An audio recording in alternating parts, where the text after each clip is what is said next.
வணக்கம் Subiksha TV channel நேர்களே, நான் உங்கள் அன்பான சயின்டிபிக் வேதிக் அஸ்ட்ராலஜர் அஸ்ட்ரோ அருஞ்சி பேசுகிறேன். நல்லது நினைப்போம், நல்லதே நடக்கும். தொடர்ந்து நம்மளுடைய சேனல்ல வரக்கூடிய வீடியோஸ்லாம் பார்த்துட்டு இருப்பீங்க நம்புறேன். அறிவியல் சார்ந்த ஜோதிட கருத்துக்களை பார்த்து கொண்டிருக்கிறோம். எந்த விதத்திலும் மிகைப்படுத்தாமல் உள்ளது உள்ளவாறு நம்மளுடைய போன ஜென்மத்தில் செய்த பாவ புண்ணியங்கள் எப்படி இந்த ஜென்மத்தில் நம்மளுடைய கோச்சார அமைப்பு மூலமாகவும் நம்மளுடைய தசாபுக்திகள் மூலமாகவும் எப்படி நடக்குதுங்கிறத பார்த்து கொண்டிருக்கிறோம்.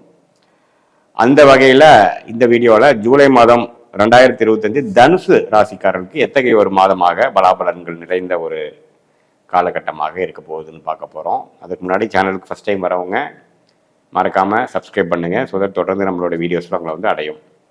இப்போ பார்த்தீங்கன்னா சயின்டிஃபிக் வேதிக் அஸ்ட்ராலஜிங்கிறது என்னென்னா, நம்ம ஒரு கிரகத்தோட ஸ்தானபலம், திக்பலம், அதோட இருக்கக்கூடிய அமைப்பு, அதை எந்த டிகிரியில் இருக்குது, சேர்க்கைனா எந்த அளவுக்கு சேர்ந்துருக்கு, எந்த அளவுக்கு விலகி இருக்கு, கோச்சார அமைப்பு எப்படி, ஆண்டு கிரகம் எப்படி இருக்குது, மாத கிரகங்கள் இப்போ பேச பேச அந்த மாதத்தில் எப்படி இருக்கு, இதெல்லாம் ஒருங்கிணைத்து பார்க்கும் பொழுது உங்களுடைய ஜாதகத்தையும் அதை சேர்த்து வச்சு பார்க்கும் பொழுது எப்படி நடக்க போகுது, எது மாதிரி விஷயங்கள் உங்கள் வாழ்க்கையில் நடக்க போகுது, எது சாதகமாக இருக்க போகுது, எது சாதகமற்றதாக இருக்க போகுது, எது எப்போ நடக்கும் அப்படிங்கிறதெல்லாம் நம்ம துல்லியமாக பார்க்கலாம். அந்த அமைப்பில் பார்த்தீங்கன்னா உங்களுடைய ராசி அதிபதியாகிய தனுசு ராசியே 7ஆம் இடத்துல போய் உங்க ராசியவே பார்க்கிறார். அது ஒரு அருமையான அமைப்பு. மே மாதமே உங்களுக்கு குரு பயிற்சி நடந்து விட்டது, ராகு கேது பயிற்சியும் நடந்து விட்டது, சனி பயிற்சியும் மார்ச் கடைசியில் நடந்து விட்டது. ஸோ அந்த அமைப்புல பாத்தீங்கன்னா சனி 4ஆம் இடத்திலும், குரு 7ஆம் இடத்திலும், ராகு கேது 3 9ஆம் இடத்திலும் இருப்பது அருமை. ஸோ இந்த அமைப்பு எப்படின்னா வேலை தொழில் விஷயத்துல நிறைய மாற்றங்கள். ஏன்னா சனியே 4ஆம் இடத்துக்கு 10ஆம் இடத்தை பார்க்கும் பொழுது வேலையில இதுவரை கொஞ்சம் அப்படியே சுணக்கமா போயிட்டு இருந்ததெல்லாம் கொஞ்சம் விறுவிறுப்பா நடக்கும். இடம், கட்டிடம், வீடு, தாயார், வாகனம், அது மாதிரி விஷயத்துல சில ஆக்டிவிட்டிஸ் நடக்கும். ராசியை குரு பார்க்கறதுனால சில திருமண தடைகள் நீங்கி குரு பலன் கிடைக்குது. நம்மளால கல்யாணம் ஆகாமல் இருக்கிறவங்களுக்கு கல்யாணம் நடக்குது, காதல் கை கூடுகிறது, புதிய பங்குதாரர்கள் உங்களோட தொழில் கிடைக்கிறாரு, கூட்டு தொழிலில் ஜெயிக்கக்கூடிய அமைப்பு. இதுவரை எல்லாம் செலவோ ஆயிட்டு இருந்து விரயம் ஆயிட்டு இருந்த தனுசு ராசிக்காரர்களுக்கு ஒரு செலவுகள் நின்று அடுத்த இந்த கடன்கள், சில ஆன கடன்களை எப்படி அடைக்குதுங்கிற மாதிரி யோசிக்கக்கூடிய ஒரு மனமாற்றங்கள், ஒரு மைண்டு ஸ்டெபிலைஸ் ஆகக்கூடிய அமைப்பு. நம்ம இந்த ஒரு வருஷமா என்ன போச்சு, என்ன தப்பு பண்ணணும், எதில் இந்த பிரச்சனையிலிருந்து எப்படி ஜெயிக்கலாம், இன்னுமே வாழ்க்கையை எப்படி மேம்படுத்தலாம், செலவுகளை குறைத்து வருமானத்தை எப்படி பெருக்கி நம்ம வாழ்க்கையில வளமா வரலாங்கிற மாதிரி பல ஒரு கிளாரிட்டி, மெச்சூரிட்டி கொடுக்கக்கூடிய ஒரு அருமையான குரு பார்வை தனுசு ராசிக்கு வரும் பொழுது வாழ்க்கை மேம்படக்கூடிய எல்லா வேலைகளும், ஆக்டிவிட்டியும் நம்ம செய்வோம். மூலமா யோசிப்போம். நம்ம திங்கிங் பேட்டர்னே மாறினிருச்சுங்கிறது நீங்க உணர்வீங்க.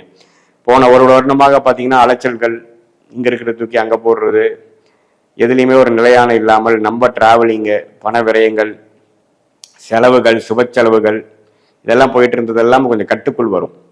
ஸோ அதெல்லாம் கொஞ்சம் அடங்கி இனிமேல் வாழ்க்கையில் என்ன பண்ணணும், முக்கியமான விஷயத்துக்கு மட்டும் நம்ம சில செயல் செய்யலாம், தேவையில்லாத விஷயத்தை குறைப்போம். அடுத்த கட்ட வாழ்க்கையில் ஜெயிக்கக்கூடிய அந்த வேலை மாற்றம், தொழில் மாற்றத்தை எப்படி கொண்டு வர்றது, அதெல்லாம் யோசிக்கக்கூடிய அமைப்பு கண்டிப்பாக இந்த சனி, குரு, ராகு கேது கொடுக்குறார். ஸோ இந்த விஷயத்தில் ஒரு அருமையான அமைப்பு தனுசு ராசிக்காரர்களுக்கு, அதை நம்ம மறக்கக்கூடாது. அடுத்தபடியாக பார்த்தீங்கன்னா மாத கிரகம் என்று சொல்லப்படுகிற செவ்வாய் ராஜயோகாதிபதி நன்றாக 9ஆம் இடத்திலே பாகிஸ்தானத்திலே நட்பு வீட்டில் இருக்கிறது, மாதம் முழுவதும் இருக்குது, நல்ல விஷயம். ஸோ அது 4ஆம் பார்வையாக 12ஐ பார்த்து சில இன்வெஸ்ட்மெண்ட்ஸ் ஃபார் பிஸ்னஸ்ஸு அது மாதிரி கொடுக்குறார். நல்ல ரியல் எஸ்டேட்டு, மெடிக்கல், அது மாதிரி விஷயத்தில் நல்ல முன்னேற்றங்கள், உத்வேகமாக செயல்படக்கூடிய அமைப்புகள், பல நாள்கள் வரக்கூடாத சில விஷயங்கள்லாம் இப்போ கையில் அடைஞ்சு அது மூலமாக பலன் பெறக்கூடிய அமைப்புகள், குழந்தைகள்னால அருமையான ஒரு பெனிஃபிட்ஸ், குழந்தைகள் செட்டில் ஆயிட்டாங்கிற ஒரு மனநிறைவு, அவங்களுக்கு நம்ம செய்த மெனக்கெடுதல் ஓரளவுக்கு பலன் கொடுக்கக்கூடிய அமைப்பு, பூர்வீகத்தில் ஒரு நல்ல பெனிஃபிட்ஸு, இந்த மாதிரி காம்படிட்டிவ் எக்ஸாம்ஸ் ட்ரை பண்ணி அரசு உத்தியோகத்துக்கு ட்ரை பண்ணுறவங்களுக்குலாம் நல்ல ஒரு ரிசல்ட்டு, அது மாதிரி எல்லா வயதினருக்கும் ஓரளவுக்கு பாசிட்டிவான சில சேஞ்சஸ் கொடுக்கக்கூடிய ஒரு அருமையான ஒரு மாதமாக இந்த 2025 ஜூலை மாதம் இருக்குதுங்க. அதே சமயத்தில் பார்க்கும் பொழுது இந்த மாணவர்களுக்கு பார்த்தீங்கன்னா புதன் 8ல் மறைஞ்சிருக்கிறது கொஞ்சம் டீப் ரிசர்ச்சில் இருக்கிறவங்களுக்குலாம் கொஞ்சம் உதவும்.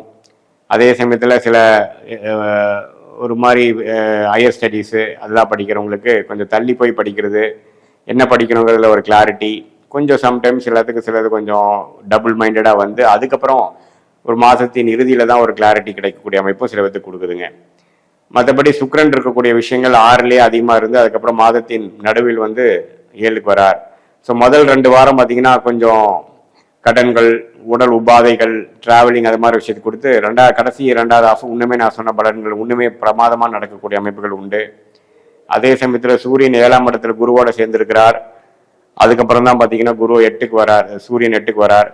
ஸோ பார்த்தீங்கன்னா முதல் 2 வாரம் வந்து சில இந்த பங்குதாரர்கள், ஃபேமிலி, அரசு அது மாதிரி விஷயத்தில் கொஞ்சம் பாசிட்டிவான விஷயங்கள் வந்து அதுக்கப்புறம் பார்த்தீங்கன்னா கொஞ்சம் டிராவலிங்கு, கொஞ்சம் வருமானங்கள், அன்ஏர்ன்ட் இன்கம், முதல் செய்த சில முதலீடுகளில் லாபம் வர்றது, ஷேர் மார்க்கெட் அது மாதிரி சில பெனிஃபிட்ஸ் கொடுக்கக்கூடிய அமைப்புகள் உண்டு. ஸோ மாணவர்களாக இருந்தாலும் சரி, இல்லத்தரசிகளாக இருந்தாலும் சரி, நடுத்தர வயதினராக இருந்து வேலைக்கு போகிறவங்களா இருந்தாலும் சரி, உத்தியோகத்தில் இருக்கிறவங்க, தொழில் அமைப்பில் இருக்கிறவங்க, இன்வெஸ்டர்ஸாக இருக்கிறவங்க, அதே சமயத்தில் தரகர் ஒப்பந்த முறையில் கமிஷன் பேசிஸில் பண்ணுறவங்க, காசு போட்டு மேனுஃபேக்சரிங்கில் பண்ணுறவங்க, அதே சமயத்தில் சீனியர் சிட்டிசனாக இருந்து ரிட்டையர் ஆகலாங்கிற ஒரு அமைப்பில் இருக்கிறவங்களுக்கு எல்லாமே பார்த்தீங்கன்னா ஒரு நல்ல மாற்றத்தையும் ஒரு வாழ்க்கையில் ஒரு பாசிட்டிவான சேஞ்சஸ்ஸு, கொஞ்சம் சில விஷயங்கள் கடந்த ஒரு வருடமாக நம்ம ட்ரை பண்ணிட்டு இருந்த விஷயம்லாம் கொஞ்சம் கடகடன்னு முடிஞ்சு மன நிறைவை கொடுக்கக்கூடிய அமைப்புக்கு மாற ஒரு சில அமைப்புகள் வந்து ஓப்பன் அப் ஆக தான் செய்கிறது. ஏன்னா இதில் ஆண்டு கிரகத்தின் அமைப்பு பார்த்தீங்கன்னா அப்படி இருந்து அதே சமயத்தில் மாத கிரகத்தின் அமைப்பும் கொஞ்சம் பாசிட்டிவாக இருக்கிறதுனால போன ஒரு வருடமாக சில விஷயங்கள் செய்ய முடியாத விஷயங்கள் இந்த தடவை டக்குன்னு நம்ம முயற்சி எடுத்தோம்னா ஜெயிச்சிடலாம். அதனால் இந்த டைமை நல்லா யூஸ் பண்ணிக்கணும். முயற்சி திருவினையாக்குங்கிறது நீங்கள் கண்டிப்பாக மறக்கக்கூடாது.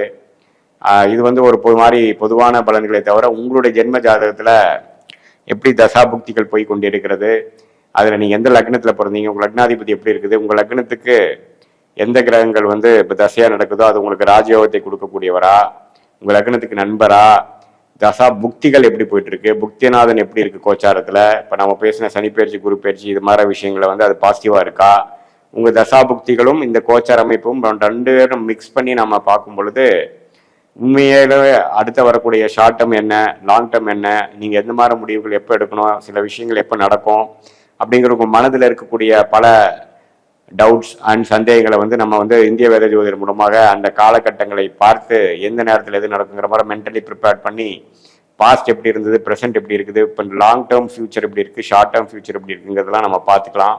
இது இப்போ நம்ம பேசுனது பார்த்தீங்கன்னா ஒரு பொதுவான பலன் தான். இதில் நான் இங்கே சொன்ன பலன்கள் இன்னும் கொஞ்சம் தூக்குலதாக, இன்னும் கொஞ்சம் ஃபேவரபிளாக, இன்னும் கொஞ்சம் சாதகமாக பார்க்கணுன்னா உங்களுக்கு அருமையான தசாபுக்திகள் நடந்திருக்கணும். அது என்ன தசை இருக்குன்னு பார்க்கணும். அதே சமயத்தில் சொன்ன பலன்கள் கொஞ்சம் குறைமாயின் அது வந்து உங்கள் தசாபுக்திகள் குறைவான தசாபுக்திகளாக காரணமாக இருக்கலாம்.